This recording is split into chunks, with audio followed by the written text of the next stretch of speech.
అది ఎందుకంటే ఆ రోజు ఆ మహర్షికి ఆ సమాజం ఎంత సహకరించిందో దాన్ని బట్టి ఉంటుంది అనమాట. సో ఇప్పుడు ఇక్కడ కూడా మనకు రాయిది ఉంది, మీకు నేను శక్తిపీఠం చూపించాను, అది మనం రాయితో చేసాం. అక్కడ తపస్సుకి దారపడడం జరిగింది, ఇక్కడ జరిగింది. కానీ ఇక్కడ ఇది ఏర్పరిచే సిస్టమ్ ఉండింది. వారి దగ్గర ఉన్న ఈ 150,000 మంది మేము ఇది చేస్తాము, సమాజానికి ఇది మేలవుతుంది అంటే, ఆధ్యాత్మికానికి మేలవుతుంది అంటే, అందుకని చేసాం అనమాట. ఇది వారి తపశ్శక్తి మొత్తం దీనిలో దారిపోసారు. వారు ఏమన్నారంటే, నేను రేపు నా శరీరం వదిలేసినా కూడా నన్ను తాకితే ఎలాగైతే తపశ్శక్తి మీకు వచ్చేదో ఈ విగ్రహాన్ని తాకితే వస్తుంది అని చెప్పి. అది ఇది మనం సనాతనంలో ఎప్పటి నుంచో ఉన్నదే.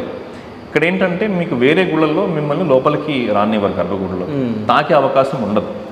కానీ ఇక్కడ మీరు లోపలికి రావచ్చు, ఇక్కడ మీరు విగ్రహం తాకొచ్చు. ఈ విగ్రహం తాకిన తర్వాత ఈ మహర్షి తపశ్శక్తి మీకు అందుతుంది, మీ ద్వారా మీ తరతరాలకు అందుతుంది. చాలా మందికి డౌట్ వస్తుంది అనమాట, నేను తాకడం వల్ల నా తరతరాలకు ఎలా అందుతుంది అని చెప్పి. చాలా సులభం అండి. ఇప్పుడు మీరున్నారు, మీకు నేను ఒక మెయిల్ చేశాను అనుకోండి, అంటే మీకు నేను ఒక ఉద్యోగం ఇవ్వడము లేకపోతే ఒక పొలం ఇవ్వడం చేశాను అనుకోండి, మీరు కష్టపడి డెవలప్ అయితే దాని తర్వాత మీ పిల్లలు వాళ్ళు దాన్ని అనుభవిస్తారు కదండి.